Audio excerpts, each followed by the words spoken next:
Stop killing black African sons. Cops don't shoot at white males 41 times. Test all the cops with our racism quotient test. Welcome to Fade to Black. We are black at you one more time, and I'm Barbara Scott, and I'm glad to be here presenting today. This has been a fantastic Black History Month, shortest month, but nonetheless, it's been wonderful for me. I've had the pleasure of meeting Angela Davis, and a couple of days ago, I was introduced to Danny Glover, and today, I've been waiting for over a year to come in and speak to the warrior queen of Queens, Brooklyn, Bronx, Manhattan, Brooklyn, the Republic of Brooklyn, and here she is right in our face, Sister Carol Taylor. Hi. Nice meeting you, and I love you black. Thank you. So great to come into your domain today. I'm glad you've allowed us to come in here Oh, and sure. just light the place up, because we needed to talk to you. You know, and as you can see, people, we've got the little black book spread out here, and that's the end of the story, or not the end of the story, but that's the icing on the cake, this black book. But before we go to the black book, I just want Sister Carol to tell us, because unbeknownst to many of us, this sister is the first African American airline. Black. Black, Please. I'm sorry. African American I don't subscribe to. I'm the first black flight attendant in America. You heard it from the warrior's mouth. The first Black flight attendant in America, yes. In the United States, let me put it more accurately. In the United States of America. Yeah, let's put it really the way it is, yes. Now that we've cleared that up, Okay. tell us about that experience. Well, that experience came from the Urban League had for many years toiled in the labor against the color line in the the United States air industry. And of course they were obdurate that they weren't going to hire somebody of color. And then when I stepped up and applied, seeing my color and my features and hearing me speak, they didn't really bend over backwards to get a whole lot of beautiful melanin. But if they had been able to look inside my brain, I assure you, I'd have been the last person on earth they hired. All right, because it's a philosophy. Black is a philosophy, and I'm full of that philosophy. All right, and I do not see that people should continue in the sickness which we call color sickness, which is why I came up with testing for racism, colorism. We say racism, colorism because we're trying to get people out of the bad habit of saying racism, because there's only one race. Exactly. And many colors, as my son says, many colors, one race, all right? And so that's how we came up with www.racismtest.org. Okay. www.racismtest.org. That is a test which defines the relative degree of colorism within the individual, and we are trying to eradicate that sickness because it is a mental illness. You're going to hold someone's color over which they've had no control, they didn't ask to be born, for the rest of their lives, and you're going to judge a person by their color rather than the character. All right, not good enough. All right, and so as a New York State registered nurse, I don't subscribe to mental illness anywhere, right? Okay. And colorism is a mental illness, right? It's global. Right. So I have found since the airline work, I have been devoting and dedicating my life and my spare time to helping to eradicate that particular mental illness. Huh? So, and I see it all over the place, and people say, well, racism is not a problem anymore. It's not a problem if you're white. Well, no. Maybe, without a conscience. And some of us just simply say white supremacy domination. And, Yes. And use that rather Yes. than racism. Yes. Well, if you want to go a step beyond that, because no matter what color we are, when we go through an institutionally colorist miseducation system, Yes. we are tarnished, if you will, Yeah. or infected with that particular colorism that is extant in that institution, Yes. so that anyone can be colorist, irrespective of their particular color. So just because somebody's black or brown or yellow or red does not mean that they don't have that particular taint, which comes from the miseducation in America. Yes. Miseducation of the masses. I mean, anytime you have an education, so-called education system, which obdurately refuses to teach the truth about where we all come from.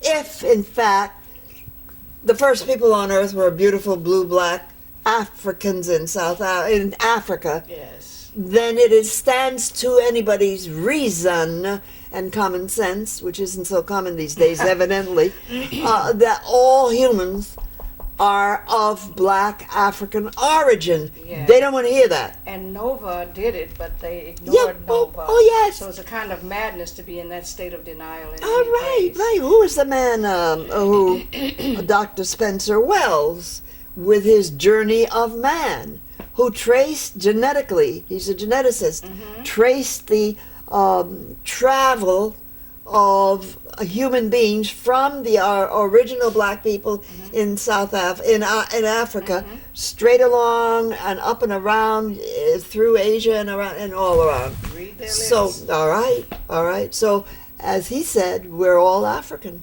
Yeah. So you got the job, Yes. and you became the first. Yeah, and I had some interesting things. One little old lady came up to me after I had made my announcement on one of the flights. We flew Convairs, 2-engine jobs. And she said, Miss, I said to myself, here it comes. And she said, hello, well, my friend and I, we were talking and we were wondering what you are. Well, whenever I get anything like that, they never get an answer. I said, oh, yes? Yes. Well, we decided that you're Korean. Well, they had to pick me up off the floor. I was hysterical. I'm Cable and Asian, right? I was hysterical. You know, well, she never got her answer. Okay. You know, don't come ask me. I'm human. Don't ask. And it's spelled Hueman, because all humans have some level of melanin in them. Hugh, yes. Hue. Yeah, absolutely. Love it. So this work has been really fascinating because it's been a learning experience for me too. So you were with the airlines. Yeah, I got bored in 3 months and I managed to hang on for 6 months. And the annual turnover with the regular kind of people was a year. Okay. So, That's still an icebreaker nonetheless. oh, well, yes. And then Yeah. after that, they decided that we didn't have, tails. It's really ridiculous. It is to Germany ridiculous. for a minute. but All anyway. right, all right, I yeah. have some beautiful German cousins because of that tail. All right, all right. In Virginia.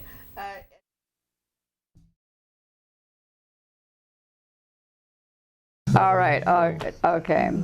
Hello, people out there. This is Barbara Scott one more time, coming to you on Fade to Black. And we're glad to be back today because we have an old friend with us. We had him on earlier, and he was talking about putting his book together and what that was all about. And he's back with us today, and we're excited because Brother Alfred George has come to us today with his book, No Way Back. And that's saying a lot, because I'm sure that a lot of us have been out there and felt like we had gone so far that there was no way back. So Brother George has put this book together and talking to us about No Way Back. And here we are. Brother Yes. George, glad to have you with us Nice to today. be all back, Fade. ma'am. Nice to glad be to back. see you. I'm telling you, you're looking good. Thank you, That's ma'am. what publishing a book will do for you. Have his brother look like he's getting ready to preach somewhere. Hallelujah. And maybe so. That might be a sermon, No Way Back, because No a way lot of back. us get out there and sometimes we feel like there's no way back. And Brother George, just tell us, first of all, about this cover. This cover is fabulous here. I don't know if my people can see a lot of it, but You know, when you get the book, when you get this book, it's out there, and then you'll see the cover probably better than you can see it now. But tell us about the cover and who designed the cover and what's that all about before we go into what's in this No Way Back. Well, I designed the cover. What happened was I went to Alabama and I took pictures of the prison that I was in. Okay. And when I took those pictures, I sent them to the publisher, and I told them just how I wanted it done on the cover of the book. So that's how the cover came about. All right, and now all that's my design. And I'm glad you said No Way Back, because you talked about a prison that you were in. So yes. let's start with your prison stay. How was that? What was that about? My prison stay was hell on earth. Drop the mic. Hell on earth was like it was a prison farm. Okay. And why were you there? I was there for robbery. Okay. Well, I got time for robbery. All right. 15 years for robbery. Wow. And I went to Kilby prison. The what? Kilby is a prison. There was a prison where you be quarantined. You know, they size you up to what prison you're going to, where you're going to a farm. According to your charges. Yes. I see. And you're going to a road camp. I see. So that's where I ended up on a farm. And I was there for 5 years. I see. And I had 15, and I made parole. Amen. I'm glad you did. And I started getting back into trouble. I promised the Lord and all his disciples you wouldn't go back. That if I get out, I wasn't going back. But after I was out for a while, them old habits started easing back on me. Old friends. And And so I started breaking the law again. And then I had some friends that was cops at the precinct. And they used to tell me, say, Mr. George, say, if you don't stop what you're doing, they're gonna roll on you. But I mean, went in one ear and out the other ear. Of course. And so I got to the point that I got so hot I couldn't be seen during the day because they had a dragnet out for me. Really? Yeah, so I told my mother, I said, my dear, I got to leave town. And she said, where you going, son? I said, I'm going to New York. I said, but don't worry about me. Okay. Because wherever I go, I'm gonna make it. All right. And I left there with that determination. So I bought a 38. That would be a gun. Yes, a 38 pistol for $15. And I sold it for $45. All right. And I got me a one-way bus ticket. An entrepreneur, right? Yeah. And I left about 1 or 2 o'clock in the morning. And thanks to God, my girlfriend drove me straight through the dragnet to the bus station. Look at that. And I stepped on the bus right behind the bus driver and came on to New York. And when I got to New York, the cab driver charged me $18 to bring me out to Queens, from Manhattan to Queens. That mean I had $20 left. Okay. And so that's how I got out of Mobile into New York. Look at that. I love the role a black woman plays in our men's lives. Yes. She put her freedom on the line. Yes. You know, to drive you. Save me. You were a hot property down there in Mobile. Yeah, very hot. Okay. Both sides. And both so that landed you here in... Landed me here in New York. New York. So nice they named it twice. Yes. You know, and from one thing to another one, and that old habit was still in me. Yes. But I started going to the mosque, the Muslims. I started hooking with the Muslims on Northern Boulevard and 150th Street and Northern Boulevard. That sounds like Queens. Yeah, in Flushing. Okay. Yeah, and you know, and I learned a lot from them, and I didn't have no job. You know, so they told me, said, Brother Al, you're looking for a job and you're passing one every day. And I didn't know what we were talking about, but we were talking about the car wash. Oh. You know, you see? So I stopped by the car wash one morning. I stayed at my cousin's house. And I stopped by the car wash, and I asked the man if he needed somebody to work. Told him, said he didn't need nobody because he had enough people. So I said, well, you don't have to pay me. Just give me just let me work. I'll make my own salary. Yes. And so he let me work. I wouldn't make. Well, when he did pay me, it went with $13.50 a day. Okay, But I well, made that was lunch money. Yeah, but I made $35, $40 in tips. Wonderful. See, that's smart. Some jobs are like that. You Yeah. actually make more in tips. Yeah, but than you got to do hustle. Salary, yes. And I was born hustler. You know, All I've right. been hustling all my life. Mm-hmm. So one thing just led on to another one, and so. Oh my goodness. And with the book, I used to walk around New York and tell people about my life story, you know, and they used to say, Mr. George said, it sounds good to us, but what you should do, you should put it on paper. Said, don't worry about the spelling, because if they can see the story in that bad spelling, somebody will pick it up. Amen. And true enough, at first I went to see the Sonny Carson movie. Oh, right. And I was comparing Sonny Carson movie with my life story. And with his story, my story, it was no comparison. He couldn't even touch my story. Is that right? You know? Whoa. Okay. You know, I said, so, so I just started writing. I go to, you know, I finally got a job under the radar. And every day I would write. And I kept on until 25 plus years ago I started out on that journey. And here you are. And now it came to life, you know. That's and through all of that, I have a daughter that she's legally blind, and she's mentally retarded, and I had to raise her through all of that. And still stay focused on my mission. Yes. And so I stayed the course, and this is the product. And you know, just to interrupt you for a moment, that you would say this, and we're right here at the beginning of Black History Month. And I'm so proud that God set it up that we would be here during Black History Month with this book in our hand, and you talking about your story, telling your story. We all have a story, but we don't all get to put them in the book. And this is just wonderful. I am so thank God for putting me here to speak to you about that and raising your daughters alone like that. And still raising her. Is that right? Oh, yes, because if she has 49 years I've been had her.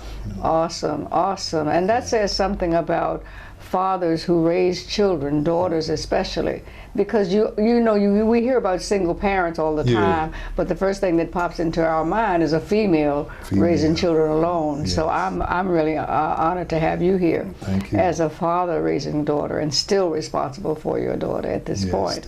It's just such an honor. Look at God here on Black History Month. Hallelujah. Awesome. I'm telling you, I'm just so honored. He's an awesome God. Amen. You know, Amen. Now as I gotten older, I can understand I can understand God better now. Well, yes, and our experiences teach us so much. You know, and how He had brought me through all of my hardships. Yes. He was always there for me. Absolutely. Even though I made bad decisions and all that, He never gave up on me. That's it. That's the thing about God being God all by Himself. All by Himself. Right. He takes care of us. And it's a good feeling. Amen. And I want to thank my pastor, Dr. Rice, Calvin Rice, for supporting me and the church family. Calvin Rice? Dr. Calvin Rice of New Jerusalem Worship Center. New Jerusalem? New Jerusalem Worship Center. Okay. Yeah, I want to thank him and the church family, Yes, that's a support support. system. Yes, that's a fabulous. When you have people praying for you that you don't even know, they just know your story and they pray. That's what keeps us standing. So wonderful. Yeah, he prayed for he blessed my book. Amen. And he told me, he support me 100%. And the people proved to show me that Sunday when I was at church. Just sold a box of books. Oh God, I had to order 50 more. I had to order 150, then I had to order 50 more. Oh, I see. And they already gone. I haven't even got my hands on them yet. Oh my goodness. Okay, You got that's a that on beautiful. there. That's a beautiful. Boy, that's a good feeling. Absolutely, and as an author myself, I understand how that works. You know, and you can't even imagine. You know, people just want it. I'm a poet, and Right. I have a little book out.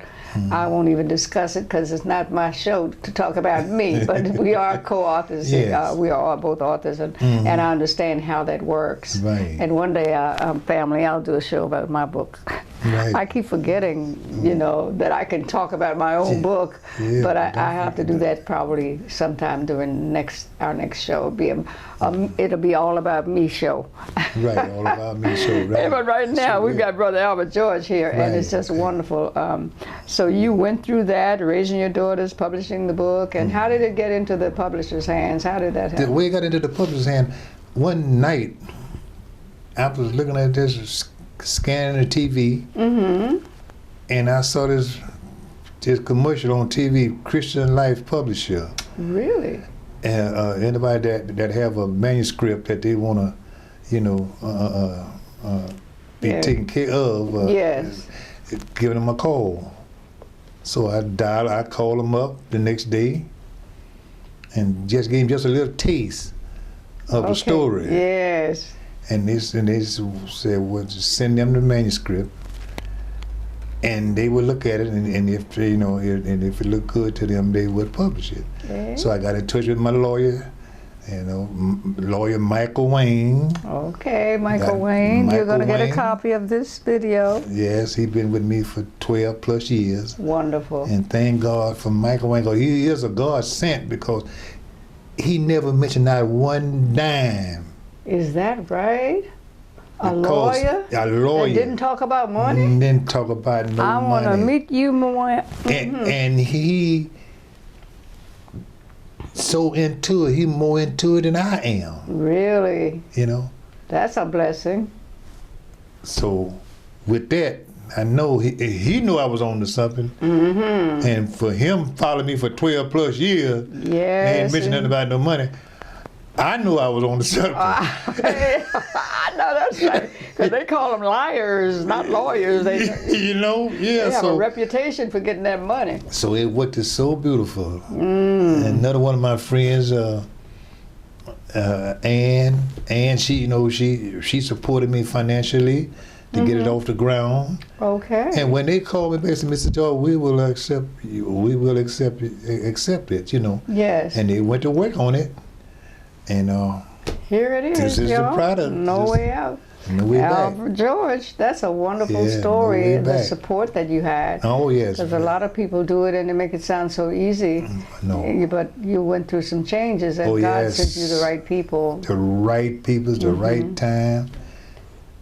And then when I turned myself in Yeah. Oh, tell at the me about that. 103rd precinct, Tell us about that.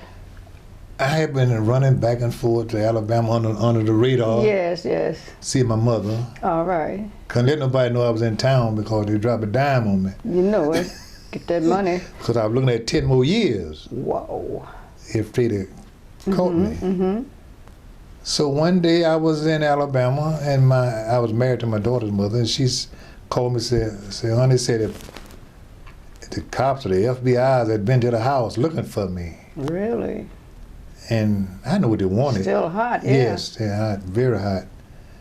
So I let my mother know. So I brought her back on the plane with me. When I got back to New York, I called the 103rd precinct. I said, my name is Alfred George.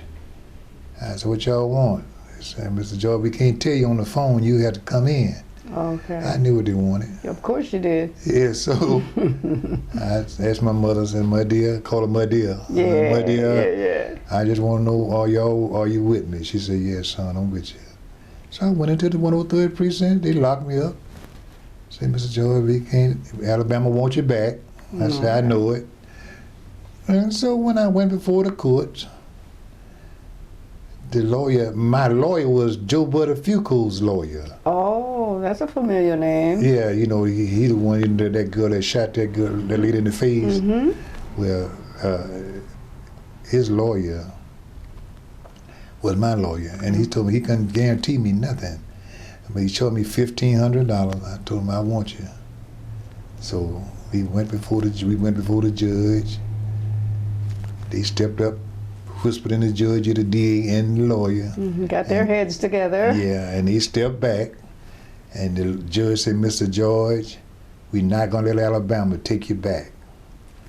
And from that day forward, I became a free man. Amen to that. Yes. Can you imagine? These are all Europeans. Yeah, because if I had went back to Alabama, I was looking at 10 more years, plus violating my parole. Oh, yes. And when you do that, and they catch you, they put you in the lockup first, which is a cell by yourself. And then from the lockup, they put you in the doghouse.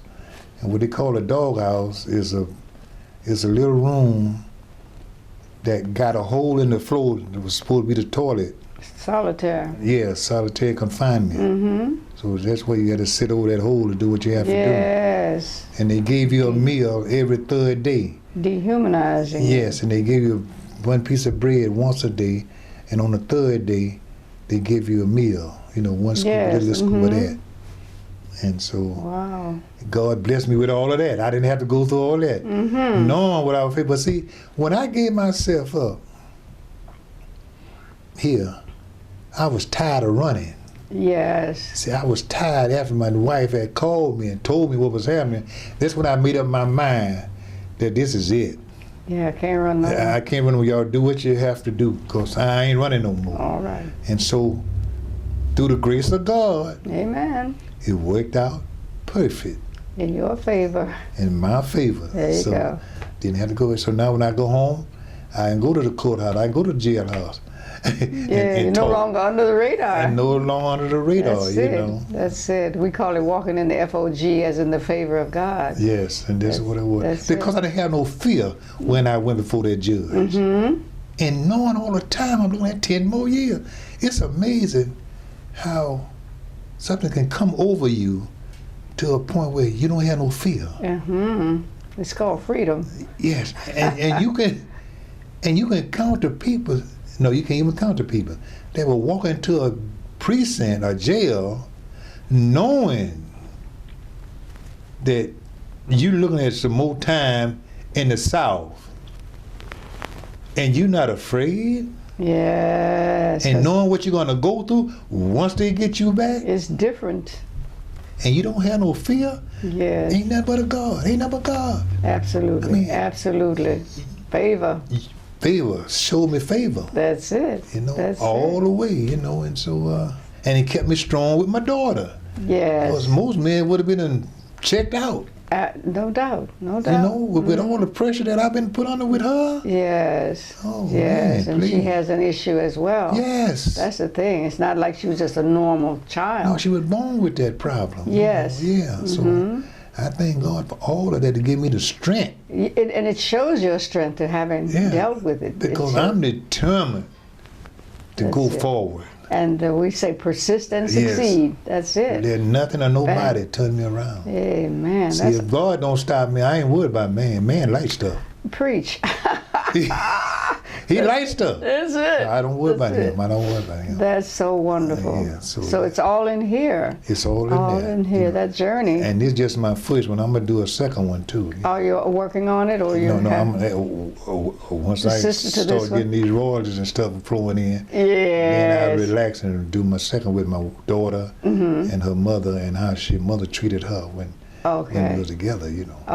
Okay. Yeah. That's another story, That's as we another- say. Oh yes. That's, Beautiful. Well, I'm certainly looking forward to the second one, and this my copy, y'all. yes. This Yes. no way out, no way back. Rather, way that's back. me Right. over here, and it's going to be signed. Yeah. So now, what are you doing nowadays? I know you're here with us on Fade to Black, but are you having book signing someplace or? No, I'm planning. I'm speak with the pastor and see what day that I can do a book sign at the church. Yes, that's Because- wonderful. Yeah, because people they wait, I mean, like they've been waiting for years. Yes. They ain't just started. They've been waiting for years. Oh. They've been waiting so long. I almost got tired of them asking me when it's coming I out. know, like they don't believe the book. Maybe, Some yeah. people I start having doubts.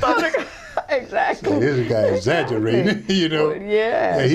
He been lying so long, he believe himself now. Yeah, no book. We ain't seen no book.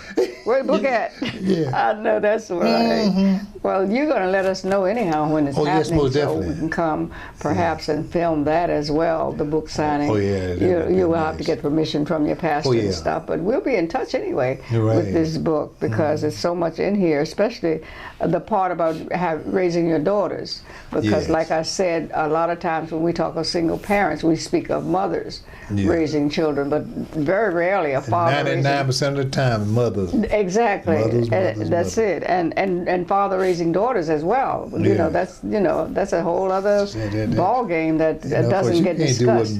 Because she never had love from her mother. Mm-hmm.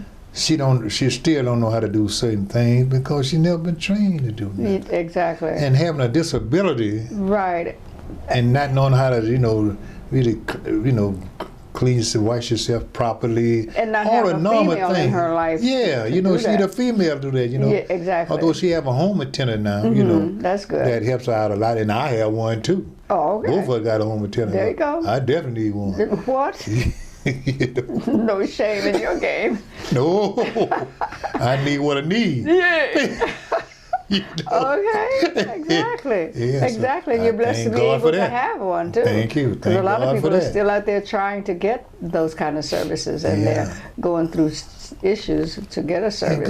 God he just so good until seeing everything that I touch Yes. come Well, out right. That's what happens to believers.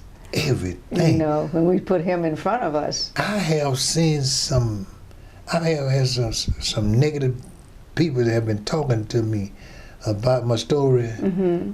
and I have seen that negativity then turn into positive Hallelujah. because they see the proof was in the pudding now. That's it. Or they thought I was just wrong because they can't think on that level that I'm thinking on. Mm-hmm. See, my thoughts are blow the top of the head off. Well, there you go.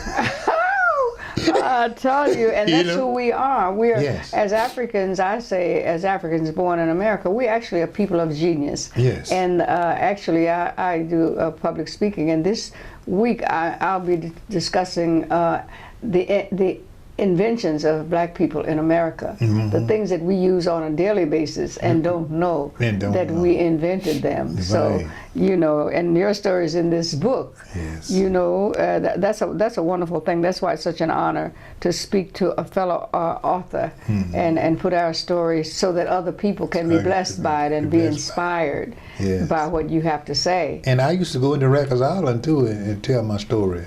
Yeah. Because I spent 6 months in Rikers. Well, listen, You know. you speak from experience. You can get it all in 6 months. Yeah, so That's it. But I was outside of Rikers then. Okay, But I but used to you go had in been- there because we had a prison ministry Yes. at the church, and so the brother used to take me there to tell my story. As to a former inmate. Yeah, Yeah, that's yeah, what. some And, inmates, and you, let me use this cliche. You people make the Yeah. best stories because you've been Yes, there. You yes, speak from been there, done experience. that, yeah. Amen. yeah, Amen. Yeah, it's a true story.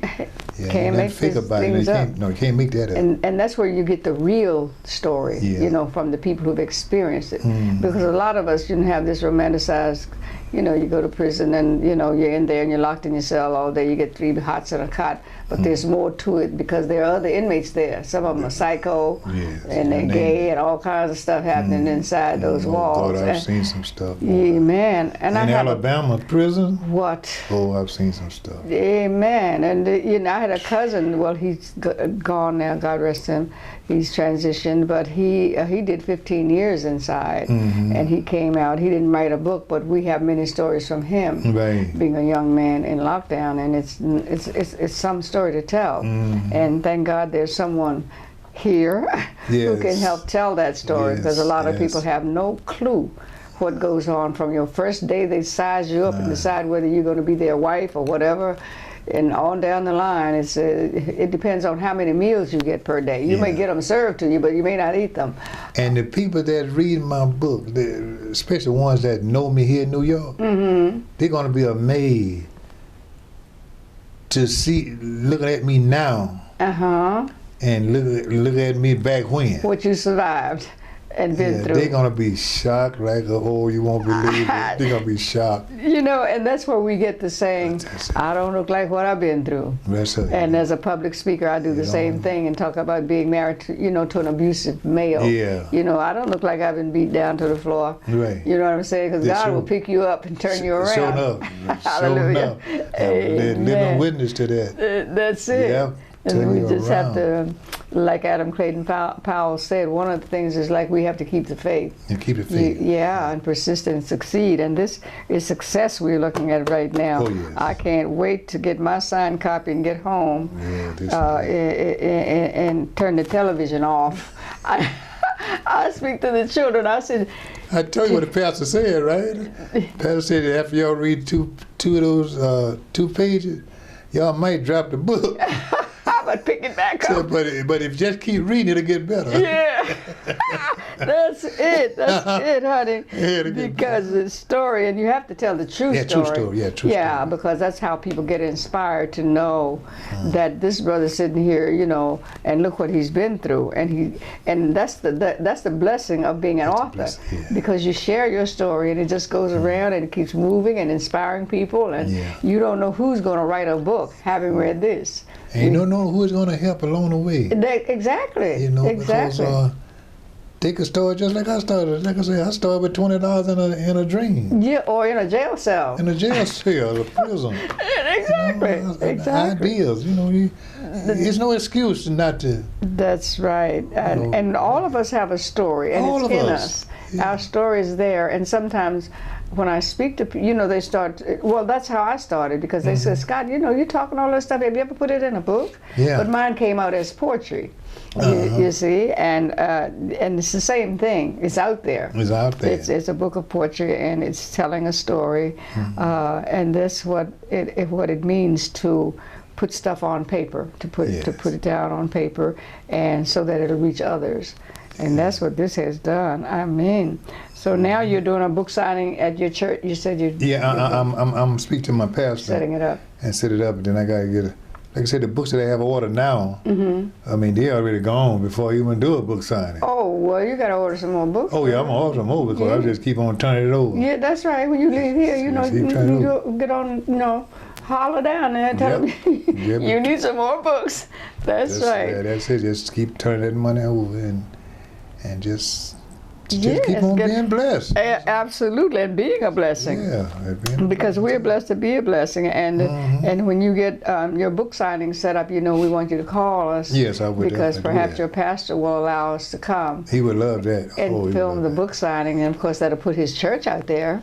Tell me about it. The book signing at New Jerusalem or whatever church you're in. He's a visionary. He's a visionary from his heart. All right then. Yeah, he's a visionary from his heart. And eventually you might be able to get him in here and just to talk about how he started his church, if he's the original pastor or whatever. No, he's not. No. Okay, he's not the original. Well, he might be. Reverend Kelly, he's dead now. Oh, Reverend Kelly. Yeah, Reverend Kelly. You know Reverend Kelly? Oh, you're talking about new what's this church over here on Baisley? Yeah. Across from Rochdale. In Rochdale? Yeah, on Baisley, across from Rochdale, on Baisley Boulevard in Kyle Brewer. Yes, it's a big great church, big white building, white building. Yes, of course. Yeah. Oh, yes. Yes, Dr. Calvin Rice. Yes, that was Kelly was the founder. Yes, I remember Reverend Kelly, because I've been, out here in the ministry a while, so I've met some of those pastors. Yeah, Reverend Kelly. Oh wow. Well, you definitely let us know.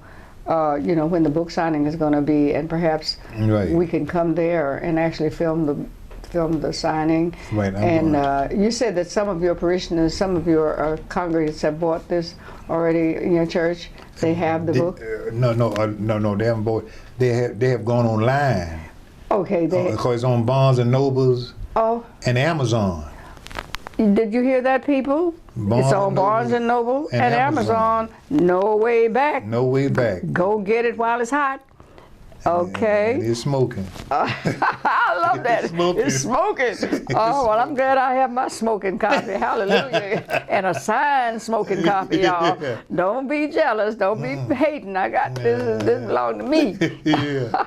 Oh, that's wonderful. And I'm also going to reach out to Oprah and Tyler Perry, all those people. You Oh, know. absolutely, And absolutely. so now, and I'm also waiting on for them to do the press release. Yes, yes. See, the publisher gonna do the press release, Okay. and that's when it go all over the door. Yes, all over, that's you know. right.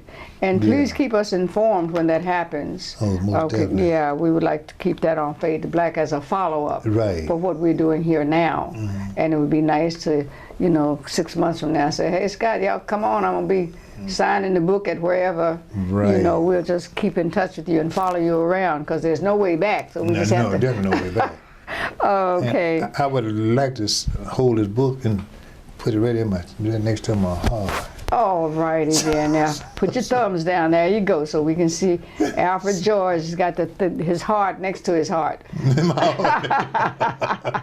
Nothing wrong with having two hearts over here. That's what I'm talking about. Oh, that's awesome. Yeah, That is awesome. Okay, so it's just been an honor and a pleasure to have you come on Fade to Black today. And Thank and you. this is, I do what I love, and This is I just awesome. love interviewing interesting people. And Fade to Black is a community service by our producer Philip Howell, and that's what we love doing, interviewing people who are doing special things. Right. Because this is a special show done by a special brother. So thanks again for coming to us, and You're God bless you perfectly in your welcome. work. And I I'm want to glad- thank my pastors, Dr. Kevin Rice. I want to thank you again, sir, and the church congregation. Thank you. Amen. Amen. Like I said, you look like you fitting to preach anyhow, so it's a wonderful thing. And thanks again for coming You're to Fade perfectly to Black. welcome, It's man. been my honor. Thank And you. I got my own book. Thank Yeah, you. I want to sign it for you. You have a pen? We can sign it after we Oh. shut down, if you don't mind, because we'd have to stop and get a pen, and that would be dead air. I'll get a pen. Okay, Philip, our producer's going to get a pen, and you can Yeah. sign it right here on the spot. I'll make sure I sign And it right. Sign my name is Barbara. on You don't have to TV. put my last name. And what we're going to do is see that you get copies of this interview, so Right. that your parishioners. I keep trying to give you your church. I want mine signed in the front. I want everybody to see what you have to say in the front. I don't want them fondling my book. Yeah, I was just going to, I just signed my name. Oh, this is new to me now. Oh, okay. Well, Sign it, here's you where go. you sign it, basically, up here. Oh, yeah, because you I'm can glad sign- you told me. I'm getting ready, No, you don't have to do that. As get ready a to sign it. well, as an author, that's what I learned. Uh-huh. So we learn as we go. So there's no problem. You can put it right No, here. I'm a left On the hand. lefty, okay. Oh, I'm all messed up. Oh no, you're not messed up. I mean, when I say messed up, I mean, I'm different. Well, let me just say, both my daughters are left-handed, and both my sisters. And all I can say is that, as they told us, y'all owe the devil a day's work. So get busy, you lefties. Okay. Is that it? Yeah, Look at Joe. that. Okay, I'm gonna put 17 on there, because this is the year 17, and I'm gonna put my name up there. Let them know you signed it to me. Yeah. Oh, okay. You don't mind? No, I don't. Okay. That's your book. You put what you want. Okay. It's No, yours. as an author, that's what I do. I put. Oh, yeah. Yeah. See, I'm in if training. you were, there you go. I'm in training. So if this was my book and I was signing it to you, I would say, Brother George, read and enjoy or something like that on it. So that's what you're going to do to the next one in training. Okay, okay. Okay, and I put this is the year 17. So when I'm 99, I won't forget what year it was. When I got this book, I'm just telling you. Yeah, right. Now, I ain't got far to go. I'll be 80 in the next few months. So Yeah, look on he's supposed to be in the book. Y'all look on. yeah, I'm putting I the year wrote it in the 17. book. Yeah, so I'll do that. I'll do that when we go. Oh, this is camera. beautiful. This is But beautiful. yeah, it's Oh, just been. man. It's just been a love. Like I was telling some people. Now I see how junkies feel when they on a high. Okay. They feel so good. Yeah, you want some more? Yeah, because I'm on a book high. Wonderful. So I can understand why they don't want to come down. And that's how it feels being blessed. That's how Yes. God works, Yes, don't want to come down. Exactly. Been there. Can't anybody get you down. Got to bring you down. So it's all good. It's all It's good. It's all all God. good. That's what it It's is. all I'm God. so proud of you and so Thank honored you. to have this chat. You know, It's going to be an I know. inspiration Yes. to people, and I'm grateful to have my signed copy. Thank And you. again, we Thank just you. thank you so much. I'm so proud of you. Thank you, brother. ma'am. Thank you. I'm Telling you. appreciate everything. Amen. Yes, yes. Okay. So this is a wrap up for us, and we appreciate you watching Fade to Black, and come on black, and we'll be black. Amen. Going to do a little child. Yes, when I was 2 years old. So what do you think made you start to want to? To want to pursue. Well, my parents and my friends do like convince me to draw more, and I said, why? Like, you really like my art? I don't think so. You know, I used to be so self-esteem because of it. Like, I'm not like proud to like so yeah. So in other words, it's personal. Yeah, personal art. So I never expressed myself out there. So yes, last year was my first time like showing to everybody how my art is. Oh, okay. So and then until people keep looking at it everywhere I go, I'm like, oh, it's so nice. And I'm like, oh, thank you. I don't even know that. See, what I found out about art is like when you're doing it, there's stuff that you like, Yeah. and then there's stuff that you think people will like. But then when you put it out there, you're surprised at what people like Right. versus what you thought they would Yes. like, and it's a whole different. So the art actually speaks for itself. You can't really put your opinion on it because you say, I like that piece, and then somebody will say, well, I like that one, and that was one you didn't kind of like. So I've had Yeah, maybe because when you're an artist, you look at them all the time and then you get tired of it. So I'm like, no, I don't like it. And then suddenly, why are you throwing it away? It's so nice. Yeah, yeah. You know, but like I said, it's like you have your beginning, your middle, and your end. Yes. When you're in it, you're into it, and then when you're finished, you want to go to the next one. So that's like, that's finished. That's going. Now we get to the next one. But I noticed that you have a lot of work. You must stay very, very cool. Yeah, because sometimes I don't even know. I just keep them going on and on and on. I don't even know when to start and when to stop. It's the hypnotic. Spiritually hypnotic. It's like you're in a trance. You're in the middle of something, and you just gotta Your go in. subconscious mind is Right. the one's telling you to do it, to put yourself out Something there. is coming out of me, Your ideas. and I have to get it out. And I got the pen, so it's coming out through the pen. I love pens and I use different types of mediums. So, what kind of type of instrument stuff do you use? Just your regular pens, like some people just ignore the regular pens and I'm like, why are you ignoring it? It's good, it's a tool that people Right, can right. use. So I use different types of pens. So regular ones, I use fine pen, Sharpie pen, sometimes Pilot. Okay, So- yeah, I like Pilot too. That's Pilot good. makes it very nice and Yeah, smooth. and it lasts long too. And smooth lines, Yes. thin lines. It's good for patterns, symmetry, connected, for all connections in life. So you have any shows coming up or anything like that? Or? I'm trying to do the Red Pen Cafe to have my own gallery there. Like your whole show? Yeah, my whole show for the whole thing. But that's just one of my projects that I want to work on too. And I emailed one of the ladies that I met in the fair. Last week there was a fair, so I met and talked to her and spoke to her. Okay. Emailed her also. Okay. Yeah, because this is the summertime, so there's a lot of art stuff. I mean, the Yes, Village Art yes. Fair. I did that. I would wish, to put my art more out there and sell them. It takes time. It takes a little time to get started and see your direction. See, once you go from the personal art Yes. to the more public art, it's like a transition. And you get a little more confidence in what you're doing. This and that. A suggestion here. Criticism is good also because Yeah. it motivates me to work on more. And a lot of times people will look at your art and say, wow, I can do that. Yeah. And next thing you know, they're going to start. Exactly. Yeah, they get inspired to do stuff like this. I don't mind, I know, because you got your own style. See, Exactly. you never have to be afraid of anybody if you have your own style. Because no matter if they can't copy it. They can look like it, but they can't copy your style. They say, well, that's so and so and so forth.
Brother Melvin doing what he loves to do.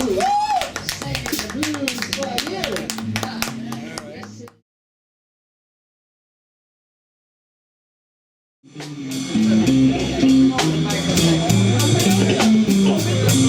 There you go right ahead.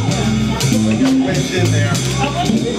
Okay, we have finished our break, and as you can hear in the background, or maybe as you can see in the background, the maestro, the guitar lesson giver, the legend in the house, is about to throw down with the No Name Band. This is Fade-to-Black, coming back to you. Let everybody say in the house, say, go Melvin! Go Melvin!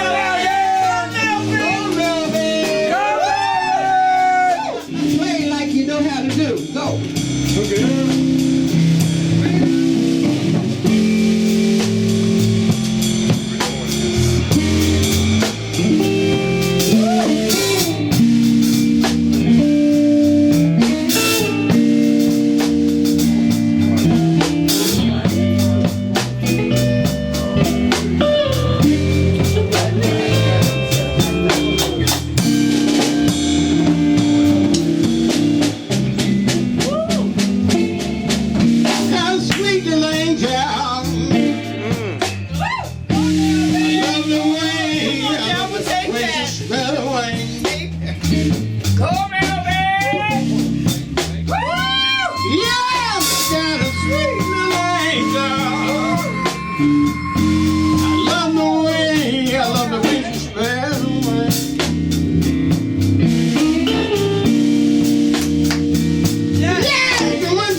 And she gave me $20 bill.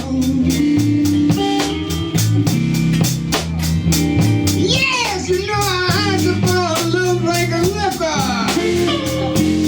And she gave me a whiskey still.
It's me, Barbara Scott. Welcome you back to Fade to Black.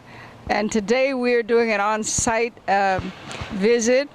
Thank you for tuning in. And today we're highlighting our center here. I'm standing on the corner of 22001 Linden Boulevard. This is the Alpha Phi Alpha Senior Center, where a lot of activities go on, and this will be the site of some things that we're going to be doing inside. But I wanted you to take a look outside and tell you a little bit about what goes on in here, and you'll be seeing in a moment when we go inside. Meet the director. This is the Alpha Phi Alpha Center. We've been open here now about 8 years, and of course this center started in the basement of a church, and we've grown to this point that we're on this corner, and it's a very busy corner. Women and men come from all over, from all walks of life to come inside and have activities that keep them alert and alive. So I welcome you to the Alpha Phi Alpha Center, and we're going to go inside now and take a look around, and then later on come back and we'll be doing some shows right here at the Alpha Phi Alpha Center. And at this point I really want to thank James Fletcher and his posse, the Alpha Phi Alpha brothers, for allowing me to come here and film on this site. I hang out in here a lot. The lunches are good. The cook is fantastic.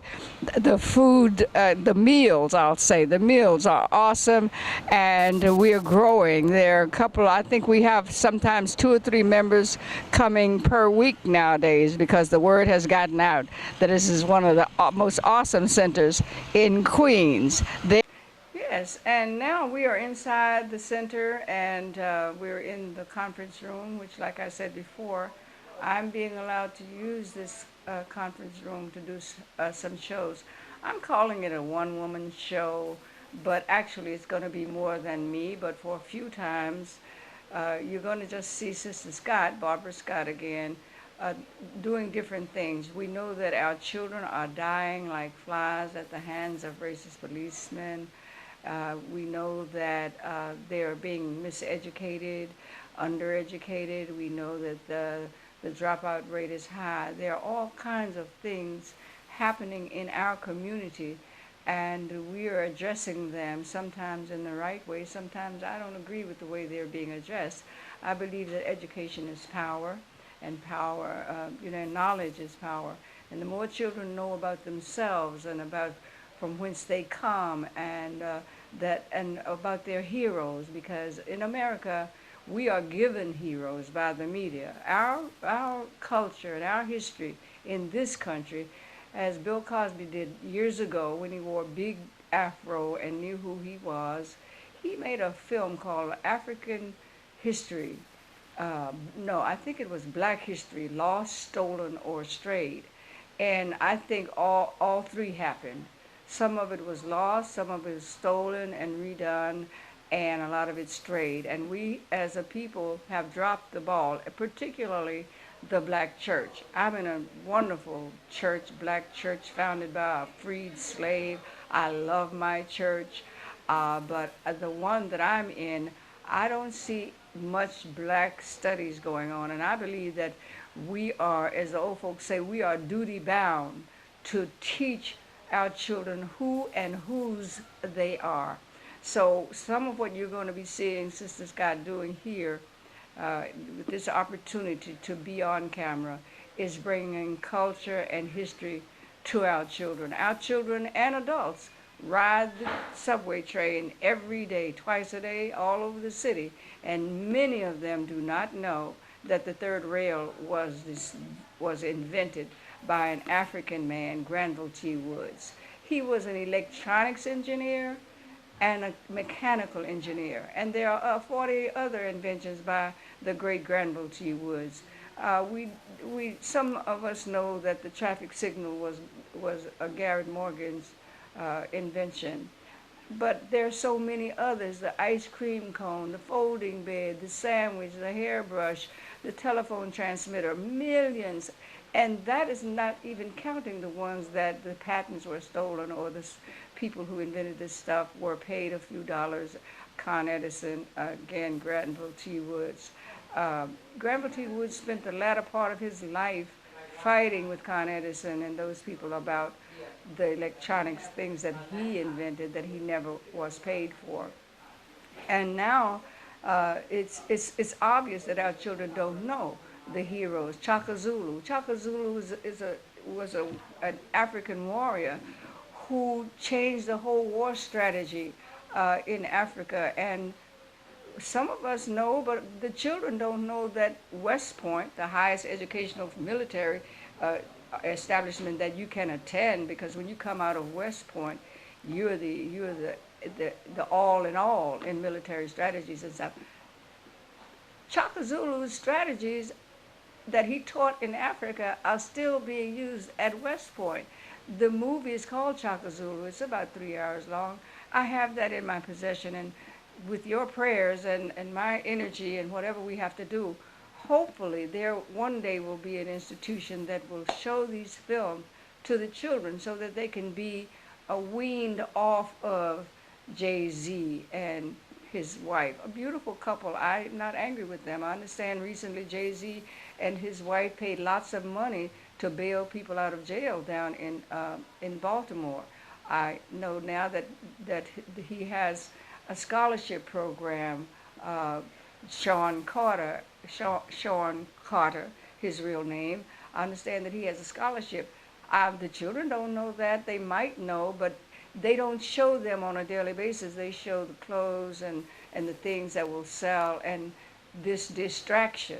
Sometimes when I speak, and my sister says I shouldn't, but sometimes I say that two of the worst things that happened in our family was television and integration.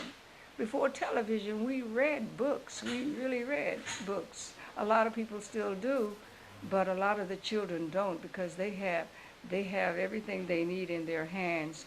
They're going to have the most educated thumbs from texting and sexting. Their thumbs will make it, but they won't, because it's in their hands.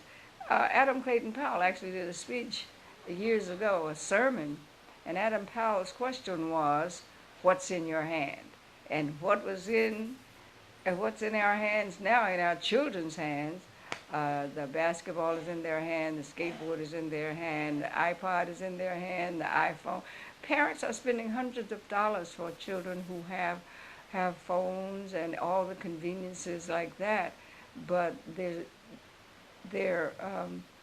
distracted. They're really distractions, and our children, the girls, even in kindergarten. I attended a kindergarten stepping up ceremony, and those 6-year-old girls, 5-year-old girls had on heels. They wear heels that I had. I was 17 before I got my first pair of high heel shoes. I was like, oh my goodness, and some of the things that they are wearing and that they can purchase are not being sold in any community but ours.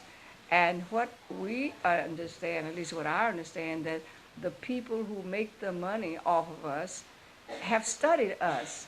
When I was in Ethiopia, they were sagging in Ethiopia. But however, in Ethiopia, the children have a different value system. They are allowed to sag, but they walk miles to school and in the dust, and they're so excited, and they speak 3 languages, and they're advanced. So what I see, personally, my opinion, of course, people, is that sometimes in America we're operating like a third world country, behind in medicine. Now we have commercials on television that tell us, the side effects, and yet they want you to buy these things. It's just unbelievable. So what I will be doing here in this room, as long as I'm allowed and my producer is available, I will be talking about a lot of those things that I feel need to be known. I will be recommending books. My latest book that I was so glad to find a few weeks ago was a book called "The Cross and the Lynching Tree," and Brother James Cone, Cone, is making it breaks your heart, but he gives us hope at the end, because he's making that comparison. Because here in this country recently, we've been finding, lynching in the beginning was a social affair for white folk. It was an event. It was put in the newspapers. People dressed up. They had parties and their gowns and all of that. The book is called Without Sanctuary, and it shows you the pictures of women and men being lynched. And so the 21st century lynching is to shoot, like I think in Chicago recently, 137 shots fired at 2 people in the car to the point that the policeman stood on top of the car and fired his gun down through the car. And these people, I think the man in the car got 21 shots. He was shot 21 times, and the female was shot 20 times. That's lynching right there. That's a lynching. With that being said, we have also, I think the count may be up to maybe about 9 now, where, excuse me, a brother was found hanging in his yard by his belt, suicide. These lynchings now, they're calling them suicides. And so the beat goes on. So I'm very, very excited about the book. I have just read briefly a little bit of it, talking about the celebrations and what went on with the lynchings. But this brother's making a serious comparison to the crucifixion on the cross and the lynching tree. And it's just a wonderful thing. And I hope that when I bring it to you, you will really go out and get it, especially those of us who call ourselves Christians or Christians in the making. I pray that we will be able to do that, that you'll get the book. But I also have other books that the children need to know about, that they can read, or I can recommend, and hope that they will get the message. I am a public speaker, and I go to schools and speak to children about their esteem. And we understand clearly that our problem is low or no self-esteem, because we're taught on a daily basis that our lives don't, when we have to wear t-shirts that say Black Lives Matter, to the point that the demonstrations that were held last weekend all over the country, which was not covered by the media, it was this time women protesting the murder of black women. And these women went in San Francisco to the financial district topless. I don't know if that's why the media didn't cover it, the main media, because these women were in the street with topless. They were topless, and they had written on their bodies, "Say her name." They had posters of about 35 women who have been murdered by police. So it's gotten out of control, and I am so grateful that I'm able to come to you. Thank God for Fade to Black, because we have to try to, first of all, save our children one mind at a time. And I tell them, the war in Iraq, the war in Afghanistan, all of that, the real war is for their minds. And it's called menticide. Menticide, homicide, suicide. Menticide is the destruction of a person's mind, one at a time, with the ultimate goal being the destruction of the people, of a people itself. So we won't get deep into the New World Order and Illuminati and all that yet, but some of that will be coming forth. And we know that Tupac had too much influence on young people, the same way Malcolm did when he walked out. Those Negroes in Harlem were carrying on, and he just said, "Y'all go home," and they went. Okay, and that was a part of the reason he's dead, as well as Martin Luther King messing with that money, and you never hear the speech that Martin King made about why I oppose the Vietnam War. They don't play that. They want us to keep him dreaming. So in the future, in the very near future, I'll be coming to you with that situation and more. So stay tuned. Keep your eye on Fade to Black. We come on every Wednesday and Friday at 11 o'clock, and you can find us. Just go, if you're on FiOS, their number's 34, channel 34, and I don't have all of it in my head right now. But just roll through on a Wednesday at 11 o'clock. You'll find us there, and it won't always be Barbara Scott, but it will be something positive, a message. Global warming is coming up. That might be the next one you're going to see, because we're not paying enough attention to that. And I understand that there are some Europeans who don't want us to use the word global warming, because if you don't use the word, that means that it's not happening, even though that people's homes have been washed away in Texas in this past week. A drought one year, and then a flood that washes away your home the next year. Do the math. So I'm going to say that I'll be back, and I'll be black, and I'll be coming to you from Fade to Black. Thank you for tuning in, and have a blessed one. Greetings again. Welcome to Fade to Black. This is Barbara Scott again. Thank you for tuning in. Sound like I just made a poem. Today, as promised some time ago, we were doing a couple of shows.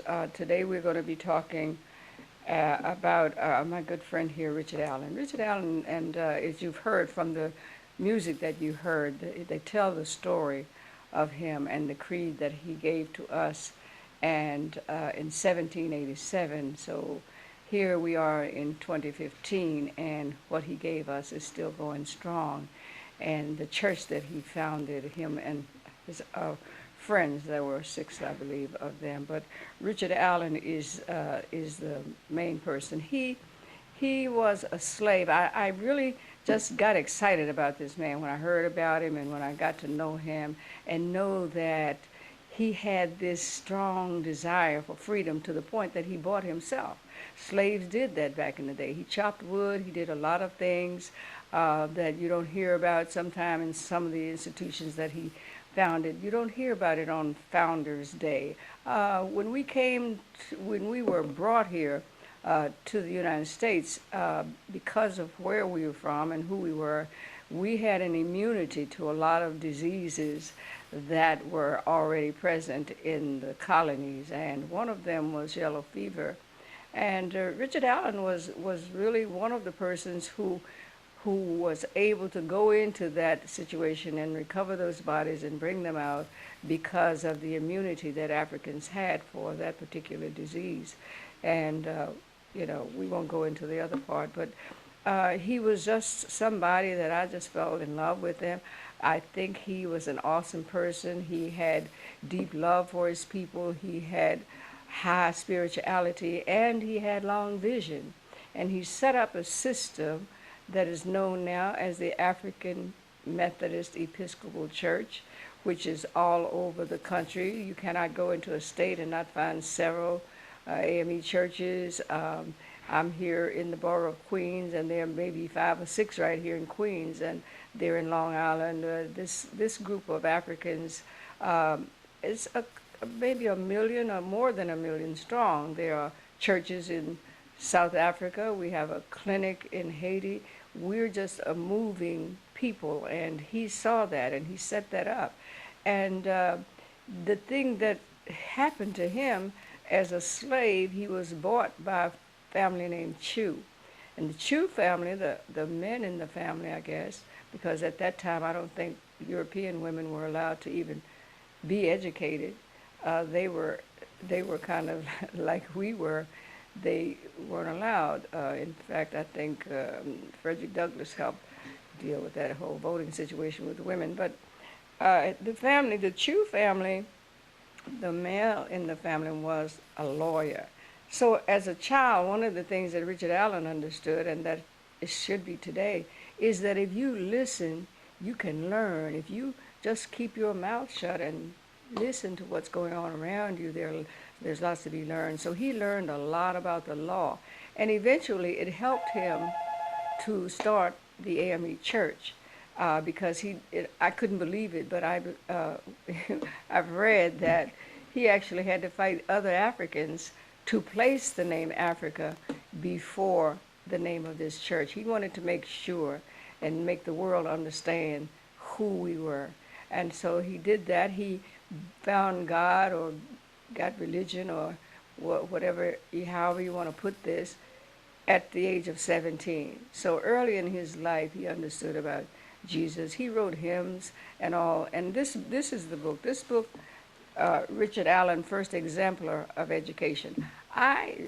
This book is so messed up because when I, found the brother and came upon this book, which I mentioned earlier that we would be discussing, I had no idea that it would be at this time, but it's at a crucial time when Christianity is kind of on the ropes and people are bashing and carrying on, and the Christian church has lost some of its savor and some of its energy that it had back in the day. And I'm saying that because in the beginning, I believe that the black Christian church was more like the Underground Railroad. There were things that happened. For instance, when Martin King and those brothers and sisters who were out there on the front lines, when they came off of the streets and soaked with water and all those things that had happened to them while they were out there fighting for us, today on their shoulders, they would come to the church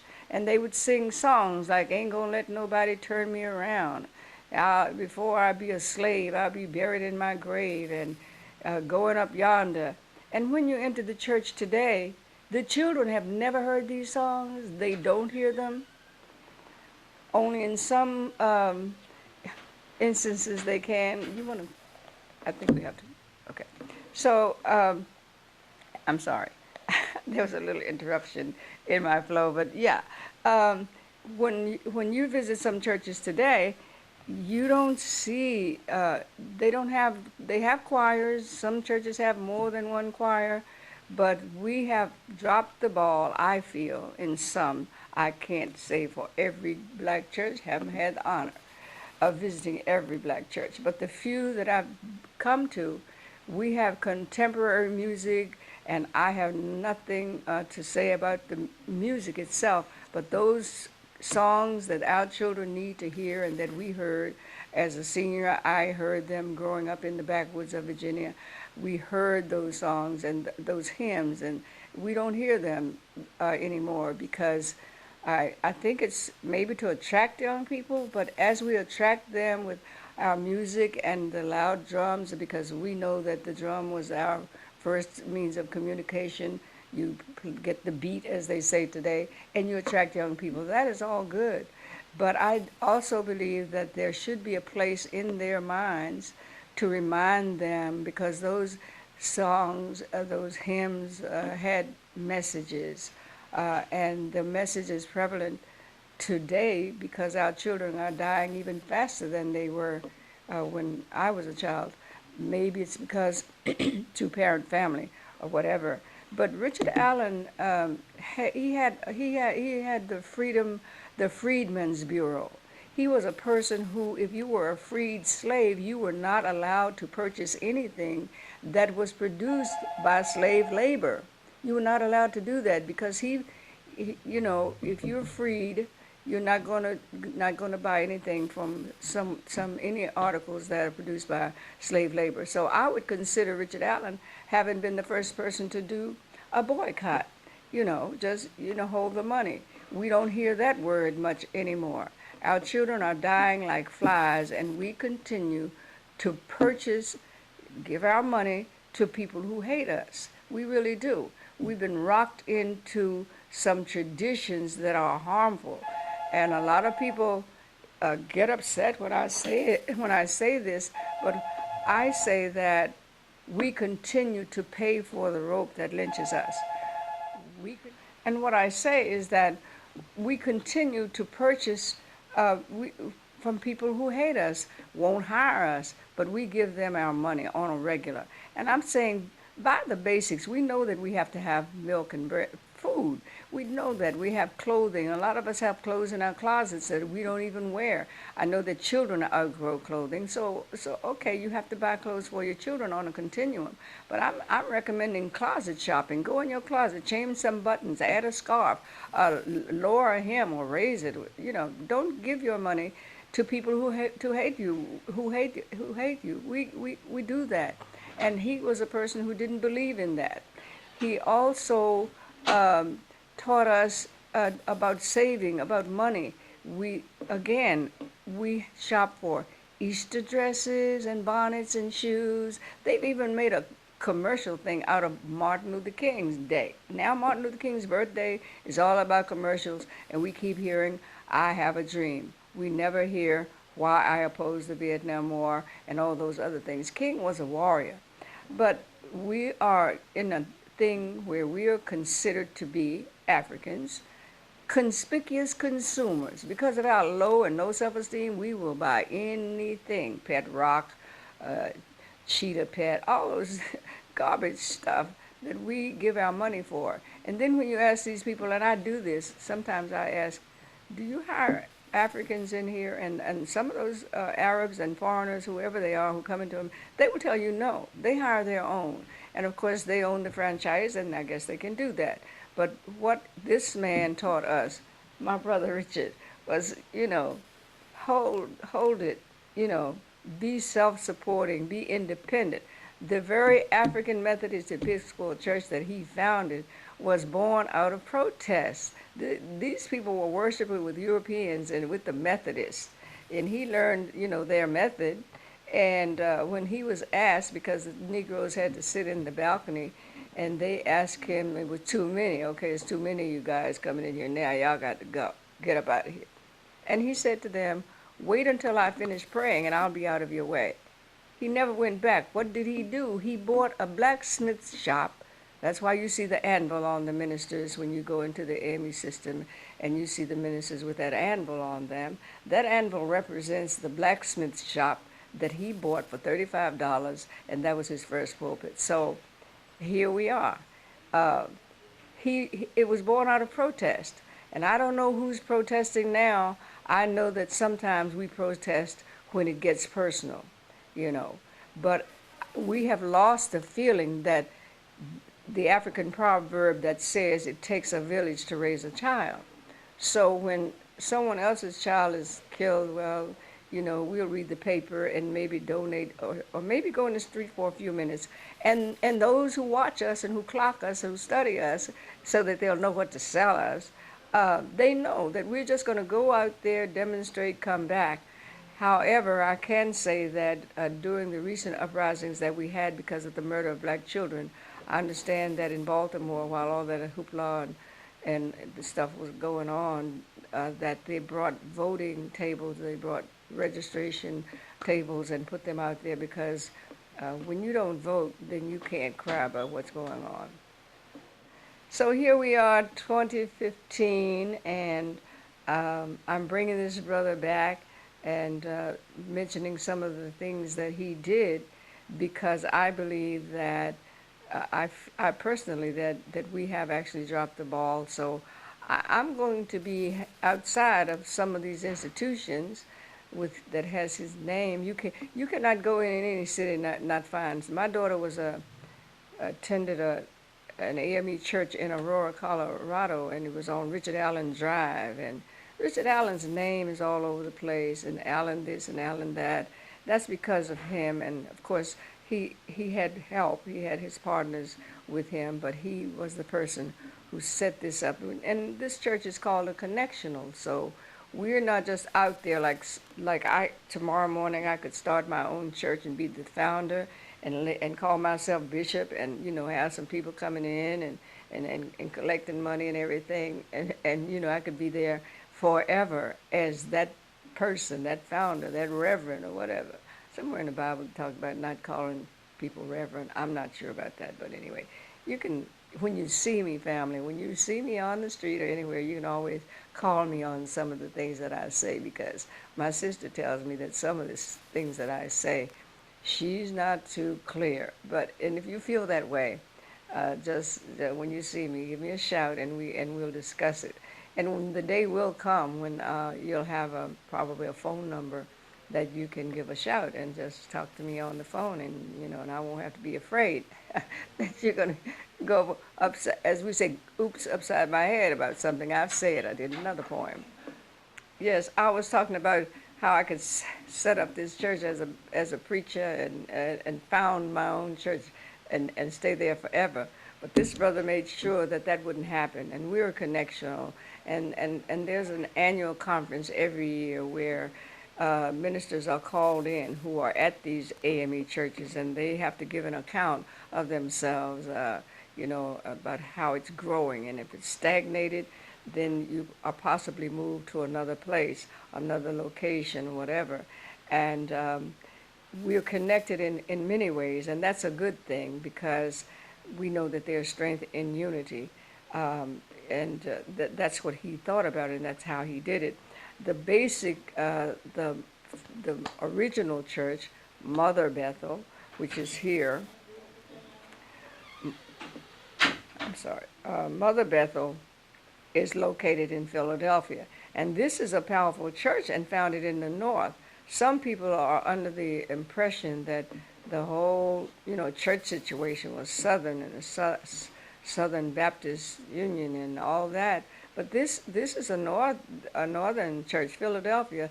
Mother Bethel stands on the oldest property owned by blacks in Philadelphia. This is a small picture that I have here of the Mother Bethel African Methodist Episcopal Church, 419 Richard Allen Avenue, Pennsylvania, Philadelphia.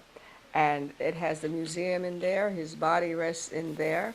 And again, this is the little trifold that I got when I was there. And when I met this man, I have a necklace that I made, a T-shirt, because he, as we say, I guess I can say that on camera. To me, as the young people say, he was a bomb. I'm like, who is this guy? And there he is. And this just gives you a few facts about it. The first National Convention of Black People in the United States was organized by Richard Allen in Mother Bethel, 1831. Advanced. He was ahead of himself, like Richard Pryor. Look at that. Him and Absalom Jones and some other citizens dealt with the yellow fever, which I mentioned. He had the Free African Society. In 1794, Mother Bethel African Episcopal Church, St. Thomas, they made their exodus from that other church and came over. So when you go to Philadelphia, and by the way, you know they found a bust of Richard Allen after 134 years. Bust sitting up in Wilberforce College in the library gathering dust. They had a big convention, a big meeting, and they brought that bust to Philadelphia, and they had all kinds of activities around the bust that none of us had heard about. And thank goodness today they have finally done a film, a documentary of some sort about him.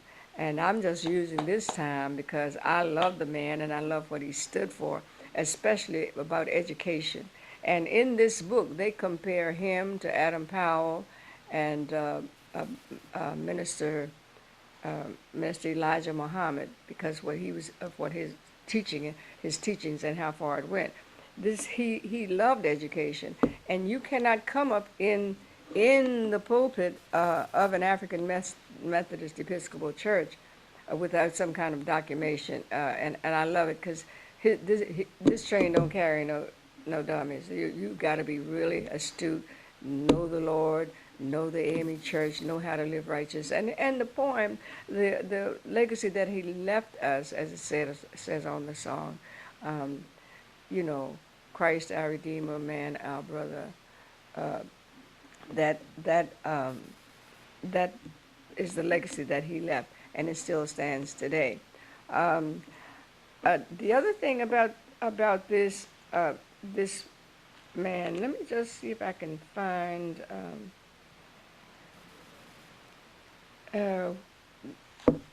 Oh, and they also I forgot. We have a bulletin that we the AME book. Oh my goodness, that we use on a regular basis. It's our print. We have a printing office in Pennsylvania.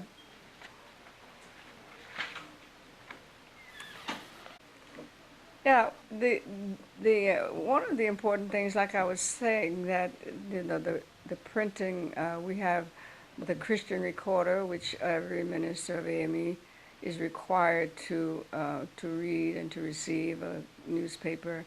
But this church comes with a discipline, and within the discipline, it tells everything that should be in an AME church, how it should be conducted. A committee on social action, a lay organization, all of those things. That book is like the law and order of the AME Church, the discipline. And one of the things that it says in the preface in the discipline is that the AME Church should be involved in anything that's going on that's counter to our moving forward, you know, spiritually, financially, socially, economically. Down the line, the AME Church should be involved in that. And just not on, a very sophisticated, laid-back version, but, we should be knee-deep in the stuff. And with what's going on today, because the plan for us in this country, I'm assuming, is solely genocide, really. Get us off the planet. We are fighting for voting rights again. You know, we've moved backwards. We have been moved backwards because we have become apathetic and the distractions that are out there for us. And when I say again that my sister tells me not to say that two of the worst things that ever happened to us as a people, television and integration. You know, because integration was not quite the answer. You know, we're integrated. However, there are still certain areas where we can't live, you know, because the book is called Once Upon a Time When We Were Colored. And once upon a time when we were colored, the money that we spent stayed in colored hands. And today, the dollar bill comes into our community and stays maybe 3.5 hours and leaves and goes into, you know, somewhere else. So that part of integration, when we were colored, we supported each other, we supported our businesses, and now we've been programmed. You can pick up a newspaper and read an article any day about some person of color who has been stopped in the store, chased out of the, chased after they left the store because they have maybe a $200, $300 belt, I think, because we're not supposed to have that kind of money. So it's believed when we come into these stores that where we love to shop, that if we come in and want to purchase something, I think that happened to Oprah when she went without makeup and had her little hat turned down and went into some store, maybe in England or somewhere, and they didn't recognize her for the, you know, when they beat your face with makeup and stuff, and then you don't really look the same, you transform into some other person, and they didn't see that Oprah, and they wouldn't serve her, you know. That kind of thing is still happening to us, and it's happening to children. I think Forrest Whitaker was stopped in a store here in New York, where I came running up here from Virginia. No, I won't say that. I came because of my husband's work, but I was so happy that I was in New York. I'm upstate, up south, and I didn't know it was up south at the time.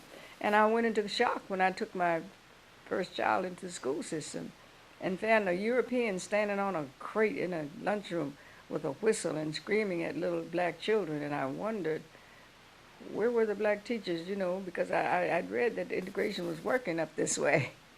And I found out after about 7 or 8 years in the system that the most segregated schools in America were on the northeast coast. So here we are. And it's that way today. So.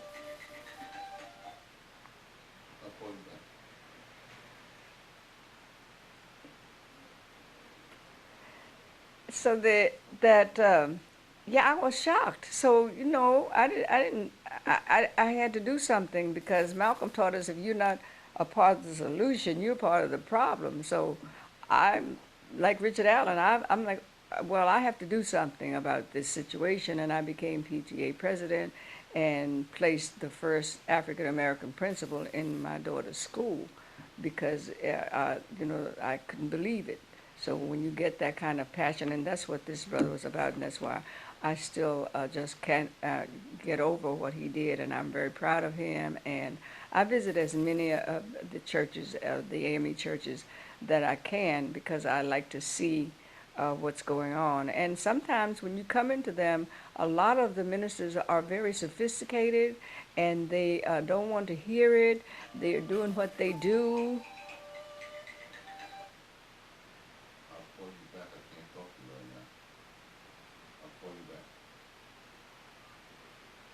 Oh, that's.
You don't have your back thing. You just have this. I got You can't walk with it. Yeah, if I pick it up and walk. I just gotta know what they're gonna do. I'm going to do an intro. Nobody's here. I can be here tomorrow. Okay. Fine. Let's go.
Ladies and gentlemen out there, this is Barbara Scott again. This is Fade to Black, and I'm really excited today because we're doing something very different, and that is dealing with our youth. I'm so excited because they are our future, and they are talented, and today we're going to be bringing you some of their work and showing their creativity. And I know that they know that as Africans, we are the highest creative people on the planet. Our work is all over the world. It's been kidnapped and borrowed and stolen and regurgitated for us.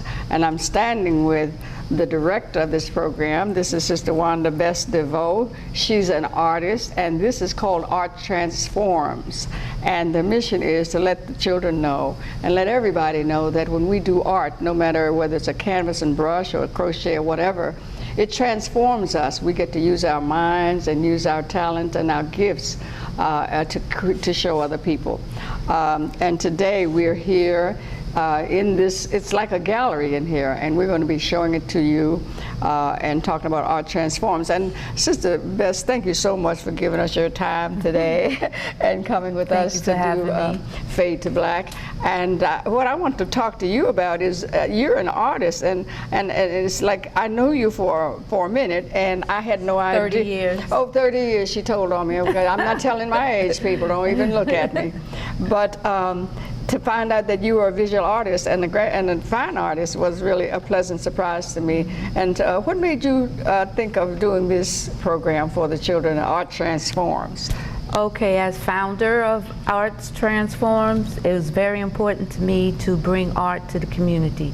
This community is underserved in terms of teaching the young people about visual art. And what I have done, taken raw materials and had the youth as well as the grandmothers that come and bring the youth, they joined in with us to create something beautiful. So today you will see the artwork of all of the participants in the class.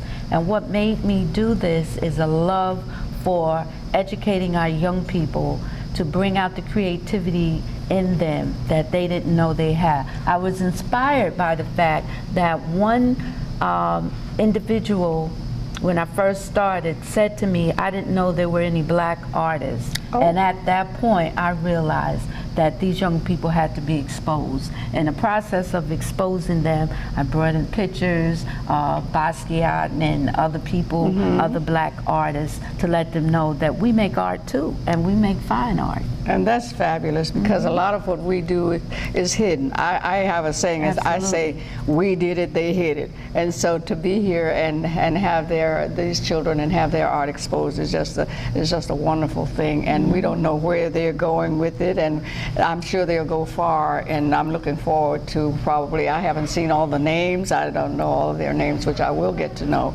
But I'm looking forward to see where they're going to go with this and with your art as well. Now, do you have a piece of your art in this collection? Well, no, I don't. My art will be here tomorrow. Okay. This painting is done by Phyllis Minor, who joined me in creating this program. It was not just my idea. Okay. It was a collective idea of two artists coming together and wanting to bring art to the community. Oh, fabulous. So Phyllis Minor is the artist of this beautiful painting. Yes. And tomorrow I'll have some of mine here. This is... Want me to put my bikini on right now, looking jump at that. in the water, right? Exactly, that is beautiful. But I want to say a special thanks to Ms. Shaw, Julia Shaw, who makes the space possible for us, and also to Mario Turner, who was open to the idea of bringing arts to the Rochdale Community Complex. I want to tell them thank you. I appreciate them. We could not do this for the young people who will take this into their adult lives. Yes. You know, some of them, they've been exposed, maybe not all of them, but even if just one of them become an adult and still paint, then I've done my job. Exactly, that's a wonderful thing. And Ms. Shaw, we're going to hopefully speak to her later on, because she's well, we're all multifaceted, but she has many irons in the fire, and just to have this open space because of her is just a wonderful thing, because that's what love is, and makes us do and go beyond, above and beyond the call of duty, because I know she's probably thinking about being at home watching TV or something, but in a few minutes we will talk to her. Yes. And at this point, I think what I'd like to do is perhaps talk to some of the children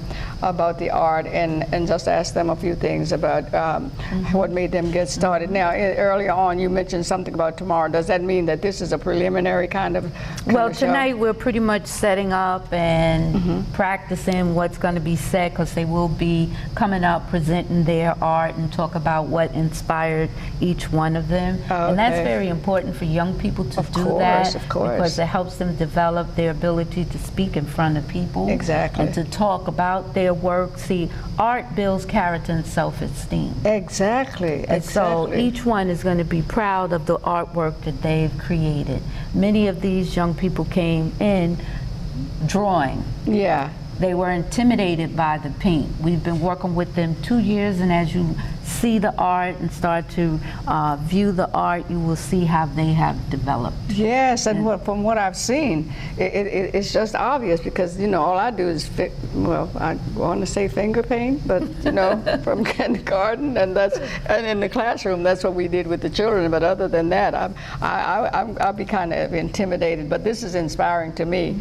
You know, I may go home and try to see what I can do with my hand and the brush. I thank you so much for this moment, and now we're going to just talk to the children. I thank you so much, and I know the children appreciate what you've done, and the parents as well.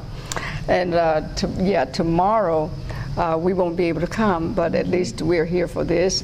And at this point, I'm going to... Well, let me tell you about tomorrow. Tomorrow we'll have the showing of the art, viewing of the art, and a reception.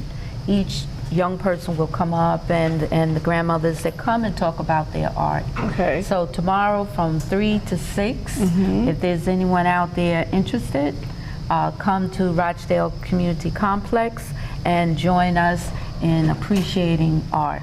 Okay, and at this point, this is Sister Julie Shaw, and I thank you for giving us a few minutes of your time. I know you were ready to get up out of here, and we just want to talk to you about being the director of this center. Everybody out there, not everyone, but a lot of people know about Rochdale Center, and it's a really large complex, and to be the director of a place like this is just an awesome job, and I'm glad you have it. And you can tell us a little bit about what you do aside from being an artist. And by the way, this is Julia's art.